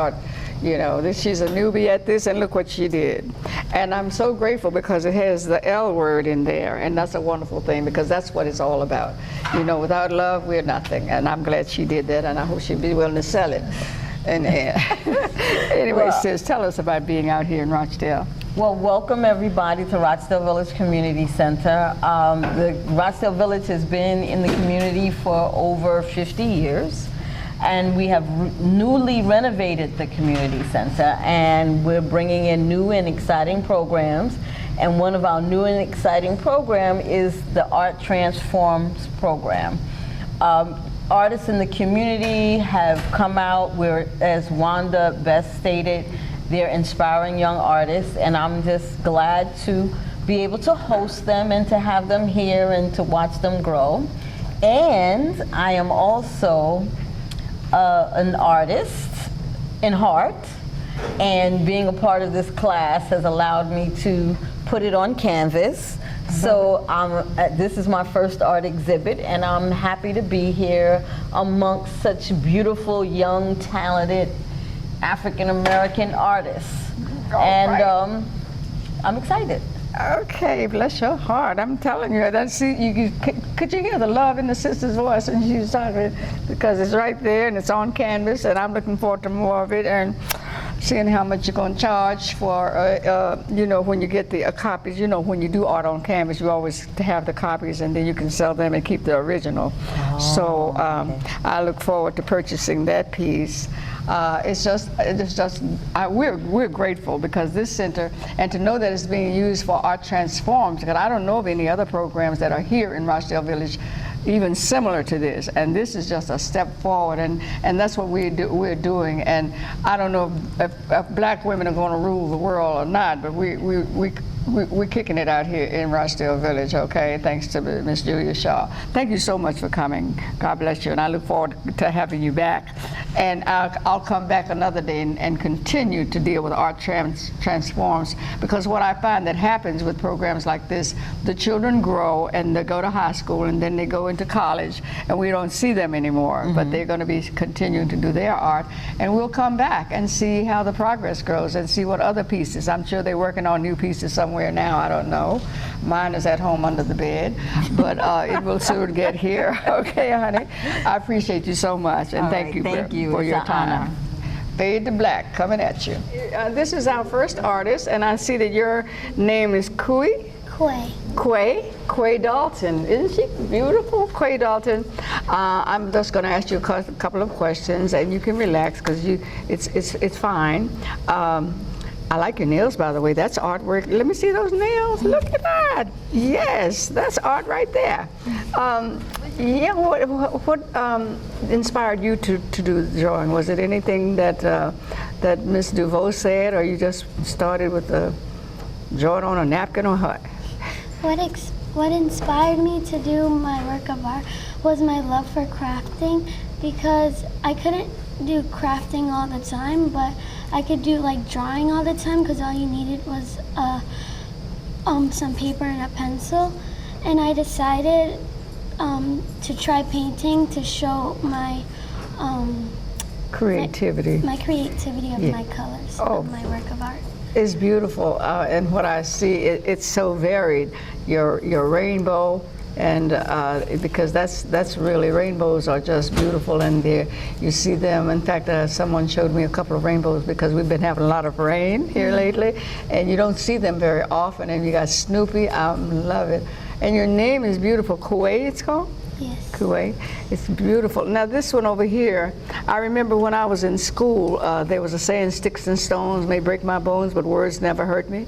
I'm glad that you did that, because as you must know that there's a lot of bullying going on in the school system. And this is just perfect. Do you have a picture of it yet? Have you used a camera, or has your mom and dad seen it, or anybody except? Not yet. Oh, that's just wonderful. Well, tomorrow is going to be a very exciting day for you guys, because people are going to be coming in here and you'll get to be interviewed by other artists. Thank you so much, Quay. Have fun tomorrow. Okay.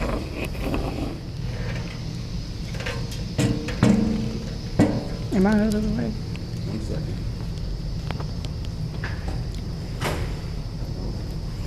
Now you can come back. And this is a young, beautiful lady, and her name is Camilla. Camilla, how old are you? I am 10 years old. 10 years old and gorgeous. And what was your inspiration to come in here and do this beautiful stuff? Well, when I was about 3 years old, I used to always go outside with my grandmother and see different things and ask her what they were. But I really didn't know what they were, so I wanted to learn how to draw, and I wanted to draw the things and see if I could draw them or not. And after a whole bunch of scrabbles when I was little, I finally learned how to draw. So then after I learned how to draw, I was thinking in my brain, is this really what I want to do? Mm-hmm. So then I became with the love of art. Beautiful. And you know, when you said when you were little, and you're 10, so that means you were drawing and putting stuff all over the place, probably papers and and stuff. That's wonderful. And what I notice is that you have this flower here, and these flowers on the table. It's just awesome how it works. You know, it's just beautiful, and the colors, the sun, the yellow, and just lovely. Do you think you will continue to do art? You know, you're 10 now. What do you think you'll be doing when you're 15? Maybe. Yeah. Still doing art? Okay, and school will be starting soon, so that'll be a good place because some of the schools have art. I mean, I was in the school system, and some of the schools don't have art anymore, but I'm glad that that you're involved in art, and it's still probably in your school. Yeah, now, my school has art. what I see over here, I love this art. This piece, first of all, it has a gold background, and that says plenty, that you're thinking big. And it has this gown. When I saw the coat hanger, I'm like, okay, this gown looks like it might have a train. It might be a wedding gown, or I don't know what you were thinking when you drew it, but it's beautiful. And a lot of times artists give their art names. Have you thought of a name for either one of these pieces? Okay. Well, art name? Yeah, like what you would call this particular. Okay, tell me about it. This one is called Wildflower because I wanted to express the fact that all flowers are unique in every way. So then I wanted to make a flower that has all the uniqueness of each flower possible. Oh my goodness, and do you know that all beautiful people like you are unique? None of us have the same fingerprints. You're so brilliant and beautiful. Thank you so much, Camilla, for talking to me about your art, and I look forward to seeing some other things, and I'm glad you're here at Art Transforms. Thank you. You're going to be a star. Thank you. Okay, honey. I see that I'm here with Miss Elaine Chaplin, and how are you, darling? Fine, nice to meet you. Same here. You know, it's just wonderful because to know that Art Transforms is intergenerational. And that's a wonderful thing. I'm telling you, as a great-grandmother myself, it's an honor to sit here with you and your beautiful art. And as I was coming over, I noticed one of you've named yours, and one of them is called Yoga Mania in the Park. And this is Yoga Mania going on. These people are going crazy in the park. They got the clothes off, some of them they're doing some, so as the children say, they're doing some everything over here in this park. And it's just wonderful. What brought you to art? Well, actually, my granddaughter brought me. Wonderful. Because she heard about the art class. Mm-hmm. My granddaughter's Camilla. Mm-hmm. You just interviewed her. Is that right? Yes, and she heard about the class, Miss Best's class, and so we came over to the community center, and I came and I brought her to see what it was about, and I was sitting in with her, and Miss Bess and Miss Minor says, "Come on, why don't you do something? That's Just right. don't sit here. You know, you could join You can do in." that. And so I did, and I was glad I did because I totally enjoyed the class. Oh, that is so Yeah. marvelous. You know, it helps me get rid of stress that I had maybe during the day. So it helps. That's wonderful. And you know, she said this is art does what? Transforms. Exactly. I'm so glad that I have that statement from you on camera, and these are absolutely beautiful. I just love the yellow because it just comes at you and it's bright and wonderful. And this mania business I'm fascinated by this one because you have so many facets of what's going on in this park, especially this person. I think that looks like a policeman or somebody with a billy club, and they down doing that. Yes, everybody is in there. Yes, everybody is in this park. It's so wonderful. And I like this one as well because she's got her hair, and that's what's happening today with the hairstyles. Natural. We're doing exactly doing our thing, you know, and when you were talking about your granddaughter, which I didn't know that beautiful child is your granddaughter, she's lovely, but I thought about, and a child shall lead them. Yes. You know, that's what it says in that big book. Very true. And your granddaughter led you into this art, which is a marvelous thing, and I'm so glad to have you on camera. Thank you very doing much. it. And your work is lovely, and it's an honor to speak to you, Miss Elaine Chaplin. And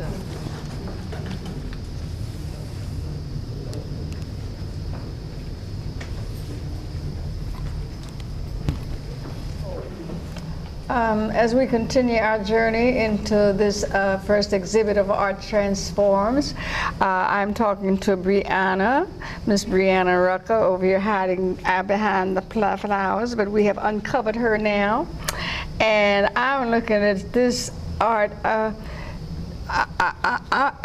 don't know about him, but I'm going to start over here at the beach because this makes me want to go swimming. And it looks like a basketball. Go for your goal. For your goal. Oh, shoot for your goal. Now, what made you name this piece over here, "Shoot for Your Goal"? What does that really mean? Well, I named it because I see like how basketball players shoot for their goals. So, and it feels like the same thing to me, like how I aim for my goals at school. So that like inspired me to make that piece of painting. That's awesome. What grade are you in, Miss Brianna? I'm in 5th and I'm going to the 6th grade.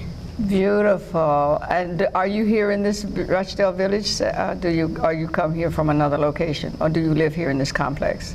Well, I live around here. I live in Linden. Okay, fabulous. And so what made you think you were an artist, which you are, obviously? Well, I was actually inspired to come here I've been to an art exhibit, and I knew that I can paint too because I've been painting when I was little. Okay. So that led me here to learn how to paint. Oh my goodness, I did too, but it was just finger paint. But I'm gonna try. I'm gonna be like you. What does this say? Determination. I'm determined. Next time you see me, I'm gonna be an artist like you.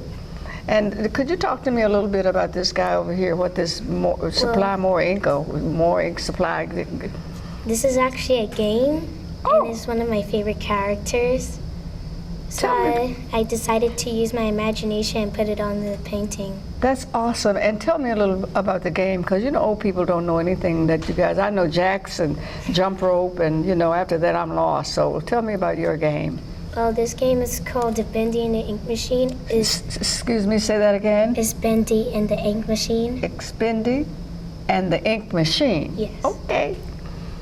It's a character that is made out of ink. Oh my goodness. And does he put his ink on people, or what does he do? He's made out of ink. Tell me, it's a cartoon? Yeah. Okay. Can I see it on TV if I look on Saturday? Or? No, it's not on TV. It's like mostly on YouTube or on computer. Oh my goodness. See? As a senior, I have no clue because I was really curious about him. Is this how he really looks, according to what you... Yes. Okay. I have a granddaughter. She's older than you, but I'm going to ask her about ink. Is that what it's called? Bendy and the Ink Machine. Bendy and the Ink Machine. I love it, Brianna. Tell me a little bit about this beach thing. I love it, the sun and the water and stuff. Do you swim, by the way? Yes. Okay, that's one answer. I love it. I still don't. I'm scared. But maybe I'll get there. When we get my age, which I won't mention, but we have something called a bucket list, because when we pass away, they say she kicked the bucket, and so we have a bucket list of things that we want to do before we kick the bucket. So I'm going to put swimming on my bucket list because this is just so beautiful. It's very, very nice. All of them are, and I like the fact that you shoot for your goals. Is your goal to go to college, or what do you think you're going to be when you grow up?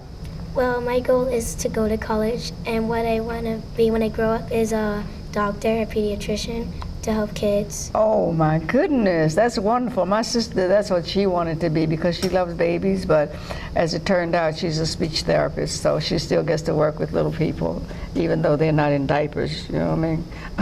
Wonderful talking to you, Brianna. Thank you so much, and good luck with your art.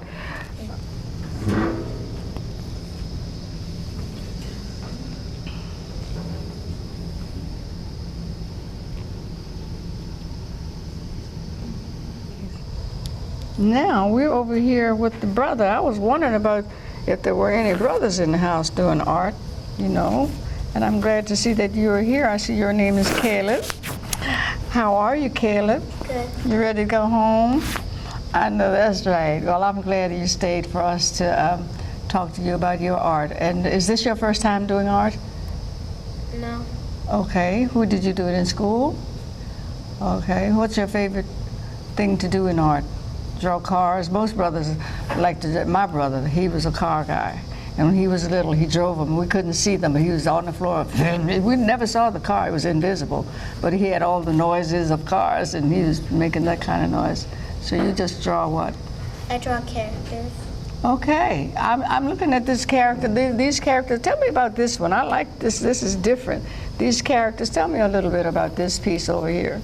This is from a show on TV that you mostly could catch. This show is on TV today, so this is Gravity Falls. Gravity Falls. Gravity Falls? Really? Very interesting. And you did that in here? In the Art Transform class? Beautiful.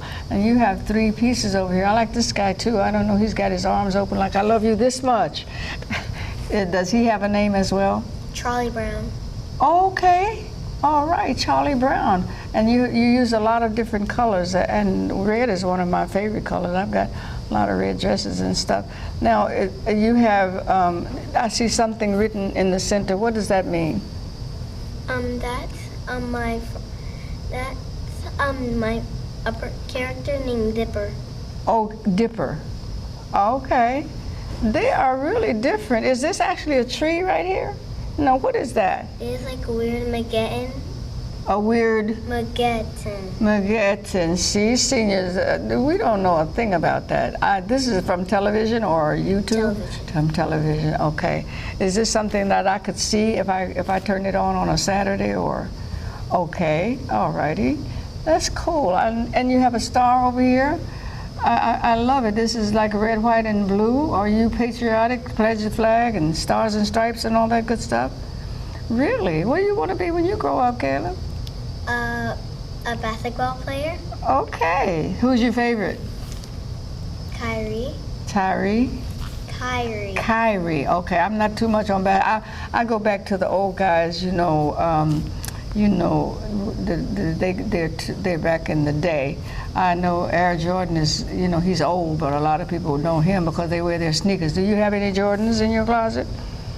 No. Okay, I don't blame you, but they're very popular. I know you know that about the Jordans. I wear Skips myself, you know what I mean? You know Skips? Those are the ones that don't have any name. You just go, they just sneakers. They don't have any name on them. So, and you are how old? 8. 8. Oh my goodness, that's really young. But you're doing a great job with your characters. And I see that. Did your art teacher tell you that you have to put your name on everything? Yeah. So that it goes in the gallery. We'll know that Caleb Dalton, is that? Yeah, Caleb Dalton did that. Do you draw at home? Sometimes. Sometimes. How do you like being here with this program? I like being here like most of the time. Well, okay, you try to come every time. Yeah, and tomorrow people are going to be in here with cameras bigger than this one interviewing you, so get ready. You don't have to wear a bow tie or anything, but you'll be here, right, Caleb? Yeah. Okay, sweetheart. It's wonderful talking to you, and I'm glad that you are a guy over here because I was like, where are the boys? And there you are, Caleb. I'm glad you're here. Great talking to you. Okay, good luck in school. Okay. You did good. He did good.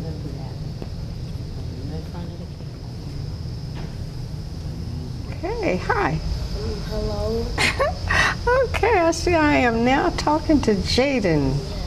Okay, Jaden, how old are you? I'm 9 years old. Okay, is this your first art experience with the paintbrush and everything? No, not really. Okay, tell me about it. Sometimes I paint with my grandma because I have this own paint set, and also sometimes I animate cartoons on the computer sometimes. Oh, really? Yes. It's like this website called Scratch. Okay. Where you can like make your own creations. Wonderful. See, old people don't know a thing about that. You guys, this technology and animating stuff, great day. That is awesome. And it's in color and everything? Yes. Wow. I'm loving this piece, this first piece right here. Thank you. Because that's characters on there? Are those different characters? No, I just made it out. You just made them up? Oh, wow. The second one is.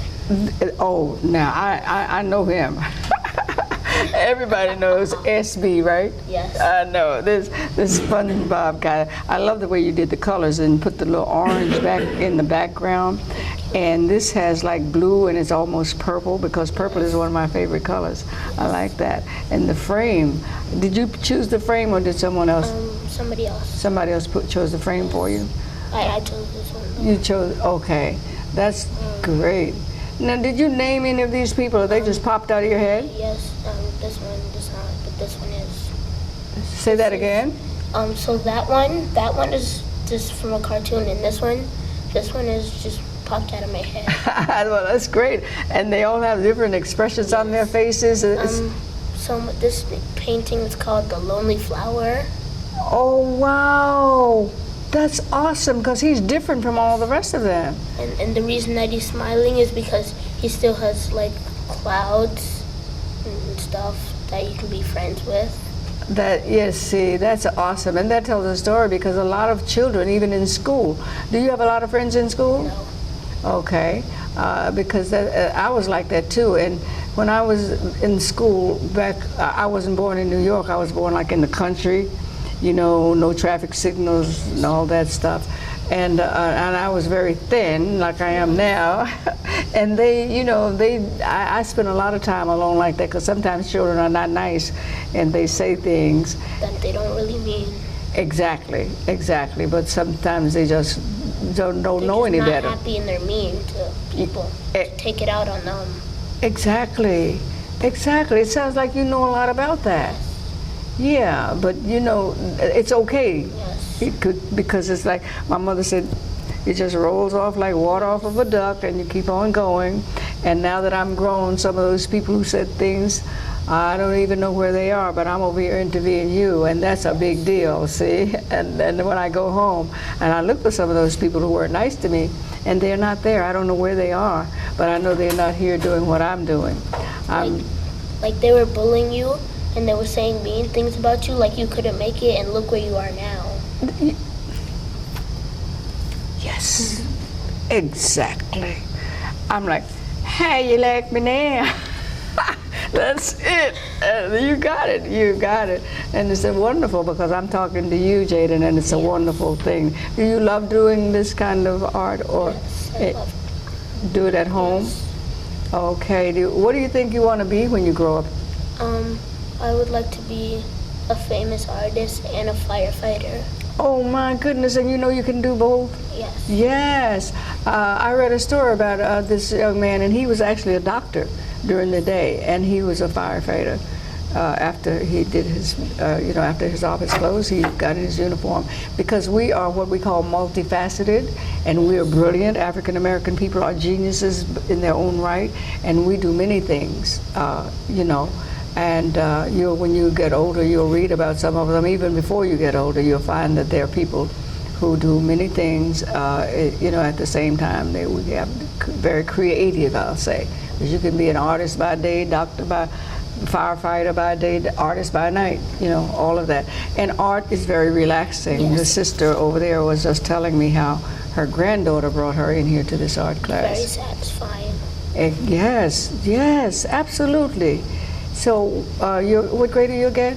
I'm third grade going to fourth.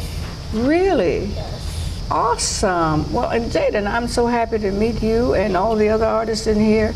And hopefully, Miss Best will be able to get a copy of what we're doing. I hope she will, and then your mom and people can come. You're not my mom. I'm sorry? Not really my mom, but the rest of my family. Okay, yes, whoever part of your family, whatever part of your family that you have, will be able to see this Yes. and see your art. So good luck, and I hope you are much success in school, because school is almost ready to start. Are you ready to go back to school? Yes. Okay. Yes. You had a lot of fun this summer, but are you ready to get back to work? Yes. Okay, precious. Okay, take good care. Also, after tomorrow the show, I'm going to the Poconos. Really? Yes. I want to go. It's nice and cool up there. How long are you going to be there? For just 1 week. Just 1 week? That's a long time to be out of Queens, man. And the drive, I've been up there, and just to be in the car, it's so beautiful, you know, when you're driving and all the trees and everything. That's wonderful. That is absolutely, enjoy yourself. Okay, and come back ready to work. Okay, all right, bless you, son. Okay. Hail, hail, the gang's all here. Okay. Yes. I would like to thank Fade-to-Black for this opportunity to showcase Art Transforms, Inc. Look forward to seeing future exhibits by us with the young people's art. Tomorrow we're going to be here, but next Saturday we're going to be at the Project Peace, which will be at the SUNY building near the train station at Parsons. And so our art will be there. And then on September 15th, we're going to be at Jamaica Art Center, and we'll have art in the social justice exhibit. Come out, join us. Guaranteed it'll be an event you will not forget. Thank you, and have a good night. Okay. Thank you, everybody.